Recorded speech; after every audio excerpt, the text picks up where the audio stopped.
मैं हूँ आपके साथ फ़ाइज़ा शिराजी। नाज़रीन, सबसे पहले बात करेंगे फ्लड के हवाले से। मरियम नवाज़ साहिबा जो है लियाकतपुर पहुँच गई हैं, सैलाब मुतासरीन से मुलाकात भी उन्होंने की है। अच्छी बात है, सूबे की सीएम है, उनको आवाम के दरमियान होना चाहिए, लेकिन पार्क्स नहीं होने चाहिए वहाँ पे। जो हम देखते हैं वहाँ पे जिस तरह से फ़ोटोशूट होता है वो उस पर एतराज़ है। छोटी छोटी चीज़ के ऊपर मरियम साहिबा की तस्वीर है, उसके ऊपर एतराज़ है। अगर आप किसी को रिलीफ दे रहे हैं और जितने आप बजट जो है वो उस पर जो है स्पेंड कर रहे हैं, उस पर मैं तो कहूँगी कि वेस्ट कर रहे हैं अपनी तशहीर के ऊपर, उससे आवाम को ज़्यादा रिलीफ दिया जा सकता है। बॉक्सेस बनवा के उसके ऊपर मरियम साहिबा की तस्वीर लगी होती है, तो ये सब चीज़ें फ्री ऑफ कॉस्ट तो होती नहीं है, डेफिनेटली इनके कॉस्ट होती है। तो वो कॉस्ट वहाँ पे करने की बजाय अगर आवाम के ऊपर लग जाए, रिलीफ के कामों में लग जाए, तो मेरे ख्याल में ज़्यादा बेहतर होगा। नाज़रीन, उन्होंने सैलाबी सूरत हाल का जायज़ा लिया है और दूसरी जानिब ये भी कहा जा रहा है कि उन्होंने इंतज़ामिया के हुक्काम और रेस्क्यू अफसरान से कहा है कि जारी इमदादी सरगर्मियाँ जो हैं वो उनको बेहतरी लाई जाए, उस बारे में उनको आगाह भी किया गया है। PDMA के मुताबिक एक रिपोर्ट आई है जी, वो रिपोर्ट ये है कि सैलाब से 97 शहरी जाँ बहक हो गए हैं, 4500 देहात मुतासिर हुए हैं। हमेशा बड़ी अच्छे नंबर्स की रिपोर्ट आया करती है। रियलिटीज़, ग्राउंड रियलिटीज़ थोड़ी सी उससे डिफरेंट होती हैं। बहरहाल जो हमारे पास रिपोर्ट आई है उसके मुताबिक मैंने आपके साथ डाटा शेयर कर दिया है। इसके अलावा ये भी कहा जा रहा है कि सैलाब मुतासरीन को बिजली बिलों में रिलीफ देने के लिए IMF से राबते की हिदायत कर दी गई है। क्योंकि ज़ाहिर सी बात है हम एक IMF प्रोग्राम में हैं और IMF को एतमाद में भी लेना है, जो कि आज मैं डिस्कशन में भी लेके आऊँगी। प्रोग्राम के पहले हिस्से में इस पे बात करेंगे कि इस वक्त हमारे मुल्क में फ़्लड नेशनल एमरजेंसी की डिक्लेयर तो कहा जा रहा है, लेकिन मेरे ख्याल में फाइनेंस नेशनल एमरजेंसी भी डिक्लेयर कर देनी चाहिए। प्रोग्राम के पहले हिस्से में इस पर डिस्कशन रहेगी। नाज़रीन, प्रोग्राम के दूसरे हिस्से की तरफ आएँगे। इस वक्त हम देख रहे हैं नेतन्याहू ने कतर पे हमले को पाकिस्तान में उसामा बिन लादेन को निशाना बनाने के लिए अमरीकी ऑपरेशन से तशबीह दे दी है। इसमें मैं थोड़ी सी हिस्ट्री चाहूँगी कि स्टार्ट में मैं बता दूं प्रोग्राम के दूसरे हिस्से के लिए। नाज़रीन, 11 सितंबर कल थी और 9/11 के वाक़यात ने 2001 के बाद से पूरी दुनिया को बदल दिया और दुनिया वापस अपने 2001 के नक्शे में जाने के लिए ना तो अभी तक पहुंची है और ना ही मेरे ख्याल में उस पोजीशन में है कि दोबारा उसी सूरत हाल में कभी वापस जा पाएगी। लेकिन उसके बाद बहुत सारे ऐसे इवेंट्स भी हुए हैं जिसको फर्दर रीशेप कर रहा है जो कि दुनिया को, और वो जिसे कहें कि न्यू वर्ल्ड ऑर्डर 9/11 के बाद जिसका शोर हुआ था। अमेरिका वाहिद सुपर पावर है, वो भी अभी तकरीबन तब्दील होता हुआ हमें नज़र आ रहा है। सुपर पावर्स मज़ीद भी, स्पेशली चाइना एक सुपर पावर बन के सामने उभरा है। नेतन्याहू का जो दोहा के ऊपर, कतर के ऊपर हमला है, वो भी उसी सिलसिले की नाज़रीन एक कड़ी है। कई न्यू वर्ल्ड ऑर्डर्स भी सामने आएंगे और एक जिसके कैओटिक किस्म की दुनिया जो हमारे सामने आई है 9/11 के बाद, उसी सिलसिले में उसी को कंटिन्यू करते हुए नेतन्याहू ने 9/11 का तज़किरा जो किया दोहा के ऊपर, नाज़रीन अटैक उसको तशबीह दी है और उस हमले के साथ जो अमेरिका ने उसामा बिन लादेन की तलाश में पाकिस्तानी इलाके एबटाबाद के ऊपर जो हमला किया था उसको उन्होंने जस्टिफाइड करार दिया। इसमें थोड़ी सी मैं हिस्ट्री में जाना चाहूँगी शॉर्टली, उसके बाद डिस्कशन की तरफ जाते हैं। नेतन्याहू ने नाज़रीन पीस टॉक को स्पॉइल किया है, ये हम सब जानते हैं। पीस नेगोशिएटर्स थे, उन्हीं को जाके अटैक किया है। अच्छा जी, उसामा बिन लादेन की जानिब आ जाते हैं। जो थोड़ी हिस्ट्री मैं निकाल सकी हूँ, बहुत डिटेल में नहीं जाते, सीधा हिस्ट्री की तरफ चले जाते हैं। उसामा बिन लादेन की भी नाज़रीन एक हिस्ट्री है जो अभी आपके सामने रखने लगी हूँ, जिसके अंदर पाकिस्तान का भी एक हिस्सा है। और अब मैं बताती हूँ कि हिस्सा क्या है। जहाद अफगानिस्तान के दिनों में जो अरब दुनिया से मुजाहिदीन भर्ती करके लाए गए थे, जो कि अरब वर्ल्ड से यहाँ पाकिस्तानी सरजमीन पर आए थे, यहाँ पे ट्रेनिंग ग्राउंड्स प्रोवाइड की गई थी और वो तमाम अरब मुजाहिदीन को CIA रिक्रूट करके लाई थी नाज़रीन यहाँ पे। उसके बाद डॉक्यूमेंट, ये मैं ख़ुद से नहीं कह रही, डॉक्यूमेंट्स में बाकायदा ये चीज़ मौजूद है और पाकिस्तान उनको नहीं लाया था, उनको CIA लाई थी। उसके बाद हिलरी क्लिंटन जो सेक्रेटरी ऑफ स्टेट है उनकी, उसके बयानात सुन लीजिए। उसके अलावा कुछ और रेफरेंस भी कोट कर देती हूँ, अपने पुराने जो उनके डिफेंस सेक्रेटरीज़ हैं उनके तज्ज़िये सुन लें। अगर वो उनके जो फॉरेन सेक्रेटरीज़ ने किताबें लिखी हैं वो देख लें तो हर चीज़ क्लियर हो जाएगी कि ये सारा कुछ हुआ क्या था। तमाम अरब मुजाहिदीन बशमूल एमन अज़वाहिदी और उसामा बिन लादेन, उनको CIA इस मुल्क में लेकर आई थी नाज़रीन पाकिस्तान में। किस लिए लेकर आई थी? ये हम सब जानते हैं कि रशिया से लड़वाने के लिए लेके आई थी। अब जो अफ़गान मुजाहिदीन या अफ़गान पनाह गुज़ीन हमारे इलाकों में थे, उनको यहाँ पे ट्रेनिंग ग्राउंड जो प्रोवाइड करने के लिए सिलेबस बनकर आया था, वो भी मैं बता दूँ कि वो नेब्रास्का यूनिवर्सिटी में बनाया था और उनको तरबियत भी दी गई थी कि तुम 2 रूसी मारोगे तो जन्नत में जाओगे, और इसी तरह से वो 2+2 यानी कि 4 क्लैशिंकोव की तरबियत भी उनको दी गई थी और इस तरह से उनको करके बताया गया था। इस तरीके से हमने उस पूरी जनरेशन को रिडिकलाइज कर दिया था। रिडिकलाइज करने के बाद पाकिस्तान का उसमें कसूर है, वो भी मैं आपको बता देती हूँ क्या कसूर है। हमने अपनी सरजमीन उस काम के लिए इस्तेमाल होने दी थी, जिसकी सज़ा हमने बाद में टीटीपी की सूरत में भुगती थी, जिसकी सज़ा हमने बाद में कलदम, मुस्लिम जत्था, लश्कर, सिपा उसकी सूरत में भुगती है, और ये हमारा कसूर है। इस सब के अलावा उसामा बिन लादेन को एबटाबाद में ना हमने दावत दी थी, ना हम लेकर आए थे, ना हमने वहाँ पे उसको बसाया था।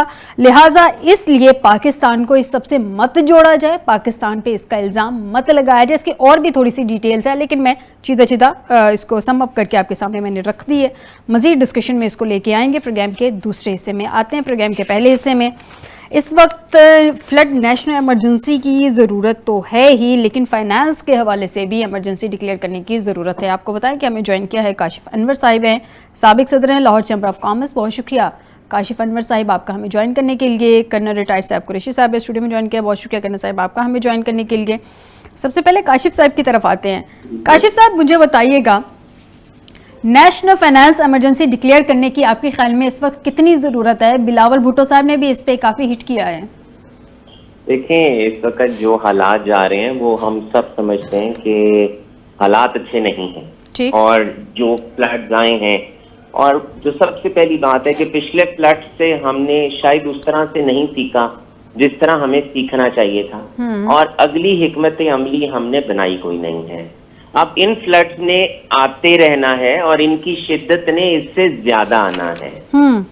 ज्यादा गर्मी होगी, ज्यादा ग्लेशियर्स पिघलेंगे, क्लाइमेट चेंज ज्यादा आ रहा है। अभी हम देख लेंगे क्या बरसात मॉनसून इसी तरह से रहती थी जिस तरह से इस साल में रह रही है, आने वाले सालों में ये और शदीद होगा। हमारे सारे साइकिल्स डिस्टर्ब हो जाएंगे, आपकी इकोनॉमी अल्टीमेटली, हम अगर ये बात करते हैं कि हम एग्रीकल्चरल मुल्क हैं तो क्या हमारी एग्रीकल्चर उसी तरह से चलेगी?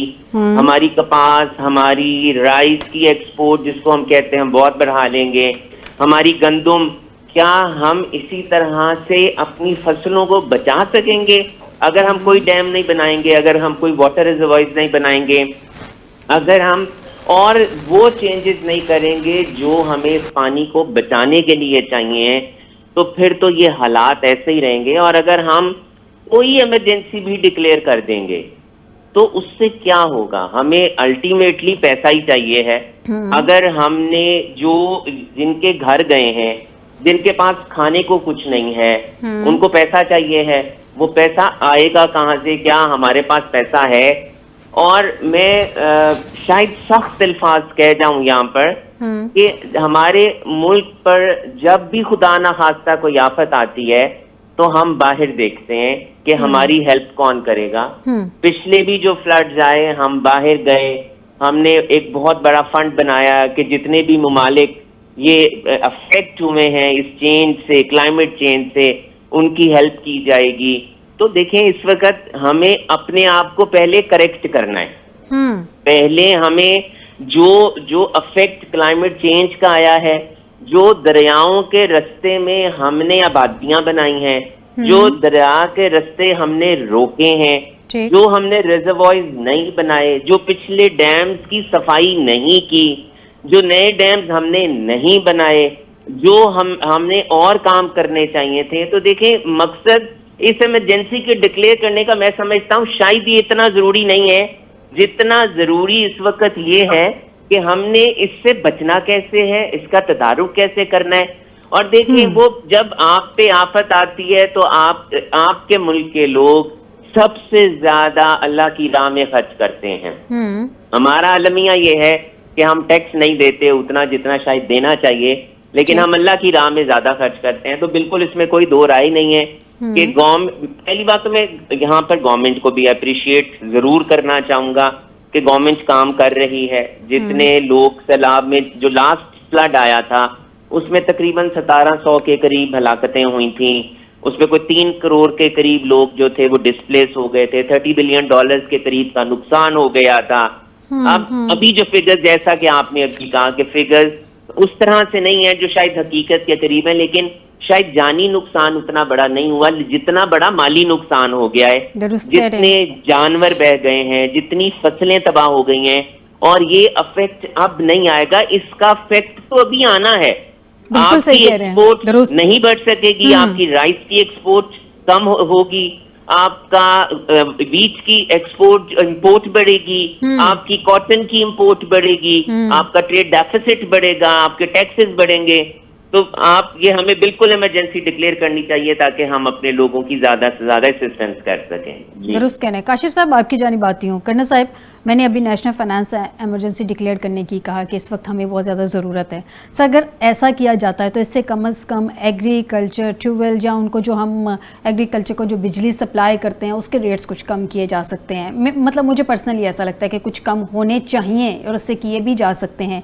एग्रीकल्चर को क्रेडिट को रोल ओवर करें, इस तरह के छोटे छोटे स्टेप्स अभी गवर्नमेंट को लेने पड़ेंगे और उसको लेने चाहिए भी। क्या हम इन सब चीज़ों के लिए बहुत ज़्यादा देरी कर रहे हैं प्लानिंग करने के लिए, या कहीं ना कहीं प्लानिंग चल रही है और सडनली सामने आएगी कि ये प्लान किया गया है? बिस्मिल्लाहिर्रहमानिर्रहीम।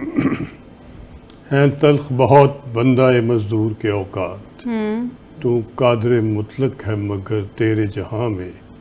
हैं तल्ख बहुत बंदाए मजदूर के औकात, जो गुजरी किसानों पे, जो गुजरी गरीबों पे, जो गुजरी उनके माल मुआशी, उनके सरमाए पे, उनकी फैमिलीज़ पे, उनके मासूम बच्चों पे, उनके बूढ़े वालिदैन पे, वो तो लफ्ज़ों में बयान नहीं की जा सकती। कितना नुकसान हुआ ये तो असेसमेंट बताएंगे। ये अभी जो अंदाजे आ रहे हैं ये किसी भी तरीके से एक्चुअल और फैक्चुअल नहीं है। अभी तो वो पानी में कश्तियाँ चला रहे हैं, कश्तियों के नीचे से कितनी डेड बॉडीज़ निकलनी है, कितना क्या कुछ निकलना है, और कौन कौन क्या कुछ गवाया है। अभी तो सिर्फ हम उनको टेंटों में रख के खाना पहुंचाने की कोशिश कर रहे हैं। उसमें भी मेरा ख्याल है कि गवर्नमेंट काफ़ी कोशिश कर रही है। ये ठीक कहते हैं काशिफ भाई, गवर्नमेंट को हमें अप्रिशिएट करना चाहिए, और गवर्नमेंट भी कर रही है, और गवर्नमेंट से ज़्यादा प्राइवेट फाउंडेशंस कर रही है। अल खिदमत फाउंडेशन वो काम कर रही है जो कि हिस्टोरिक है। इसी तरीके से बाकी लोगों की प्राइवेट भी हर जगह भी लोग पहुंच रहे हैं और वो उनका ध्यान रख रहे हैं। और ये भी मैं कहूँगा कि आपकी ऑब्जर्वेशन सोशल मीडिया पे बहुत ज़्यादा अभी क्रिटिसिज्म आ रही है मरियम बीबी पे, कि वो उनकी पिक्चर, उनकी फ़ोटो और उनका मीडिया जो उनको कवर करता है वो बहुत ज़्यादा कर रहा है। मेरा ख्याल है उनको मॉडरेशन की ज़रूरत है।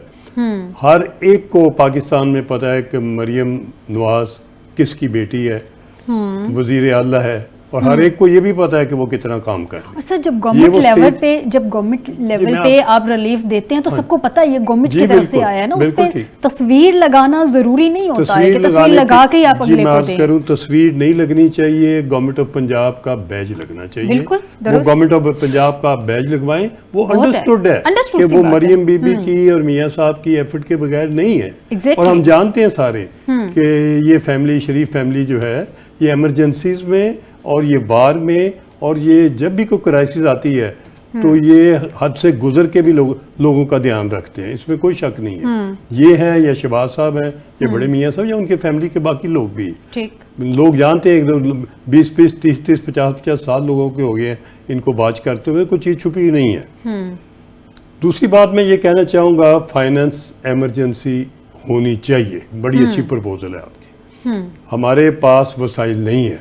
दुरुस्त। वसाइल हमें कैसे क्रिएट करने हैं ये ज़्यादा ज़रूरी और ज़्यादा मेहनत वाला काम है, और इसमें अभी तक तो लॉन्च हो जाना चाहिए था बिलावल साहब को और डिप्टी वज़ीर-ए-आज़म को, और औरंगज़ेब नहीं, वो जो कह रहे हैं जी उसमें मुझे इख्तलाफ है। वो क्या कह रहे हैं? वो कह रहे हैं कि फौरी तौर के ऊपर बेनज़ीर इनकम प्रोग्राम में पैसे डाल लें, ये जितने पैसे अरेंज हो रहे हैं इमरजेंसियों के, ये सारे उसमें डाल दें। मुझे उससे शदीद इख्तलाफ है।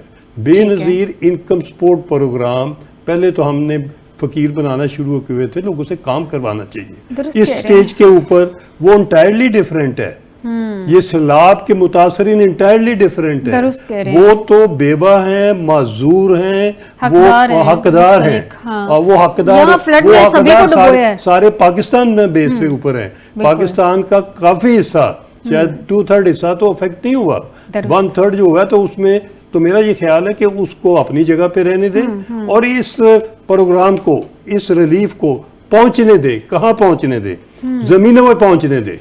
जमीनों पे BISP नहीं पहुंच रहा, जमीनों पे पहुंचने दे। जमीनों की सबसे बड़ी जो क्राइसिस इस वक्त है, मैं सैलाब वालों के पास गया हुआ था, उनको फिक्र ये पड़ी है कि हमारी ज़मीनें, जो बड़े बड़े ज़मींदार हैं, वो पटवारियों से मिलके हमारी ज़मीनों पे जब हम वापस जाएंगे तो हमें ज़मीनें नहीं मिलेंगी, उस पर कब्जे हुए होंगे, कब्जा ग्रुप तेज़ हो रहे हैं। इसमें मैं एक चीज़ अर्ज करना चाहूँगा और ये अपील करना चाहूँगा गवर्नमेंट को।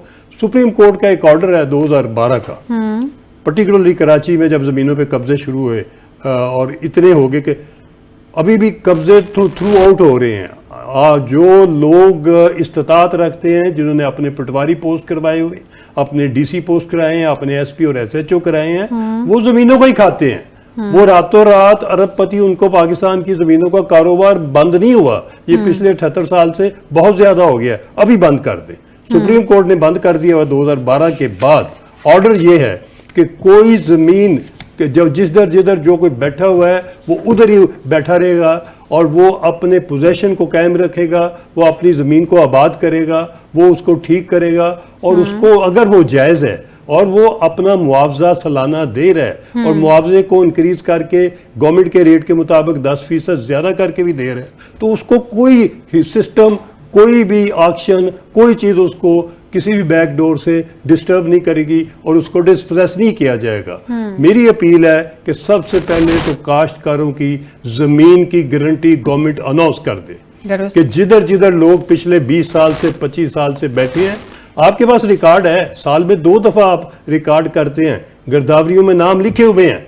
कोई किसी ने जाके नजायज कब्जे की रिकमेंडेशन नहीं मैं दे रहा। वो लोग जो गिरदावरियों में काश्तकार मौजूद हैं और पिछले 20 साल से चले आ रहे हैं और इस वक्त मौजूद थे 2025 में, उनको कतई तौर पे जो आपको लेजिस्लेशन करनी पड़ती है पार्लियामेंट से करें, उनको हकूक दें। जब उनको हकूक मिलेंगे फिर वो अपना बाकी कारोबार भी बेच के उस जमीन को आबाद करेंगे। नहीं तो जमीनें इतनी खराब हो गई हैं कि फसल वो नहीं दे सकेंगी आपको, अनइवन हो गई हैं। उनको इवन करने के लिए लेजर चाहिए, डोजर चाहिए, ट्रैक्टर चाहिए, डीजल चाहिए, पैसा चाहिए और कई महीने चाहिए।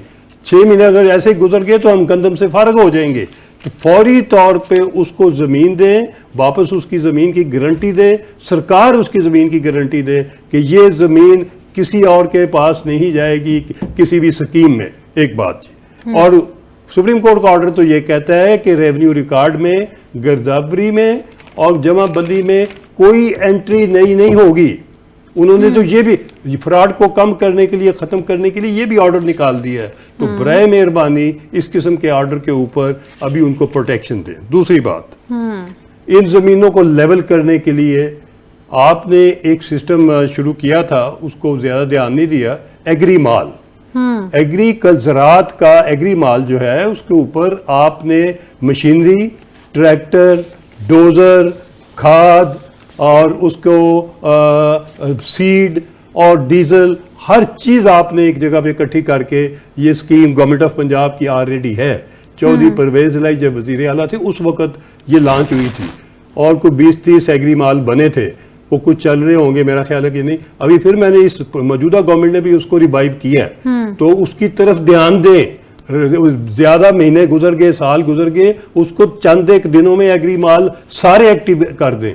कोई बिल्डिंगों की जरूरत नहीं है। बिल्डिंगों के ऊपर साल 2-2 साल फिल वक्त तो बिल्डिंगें छोड़े, खुले मैदान में, किसी कॉलेज में, किसी यूनिवर्सिटी में, किसी प्राइमरी स्कूल में, किसी हेल्थ सेंटर में, जिधर आपको 2 कमरे और बाहर 1 एकड़ की जगह नजर आती है, उसको फौरी तौर पे इमरजेंसी के तौर पे उसको स्टेब्लिश करें ताकि वो जमीनों के ऊपर जाके काम शुरू कर दें। बिल्कुल सही कह रहे हैं। दूसरी बात, हेल्थ को फौरी तौर पे हेल्थ के जितने भी सेंटर आपके सारे मुल्क में हैं, प्राइमरी हेल्थ के, उनको एक्टिवेट करें, उनको दवाइयां दें और उनको वो दवाइयां पहुंचाएं, ठीक है, उनको अद्वियात भी उन तक पहुंचाएं। बिल्कुल सही कह रहे हैं साहब। मैं आपकी जानिब आती हूँ। काशिफ साहब, मुझे बताइएगा, कोविड में उस वक्त जो रिपोर्टेडली इत्तला थी कि 1200 अरब दिया गया था, लेकिन ज़राअत को उसमें से कोई हिस्सा नहीं दिया गया था।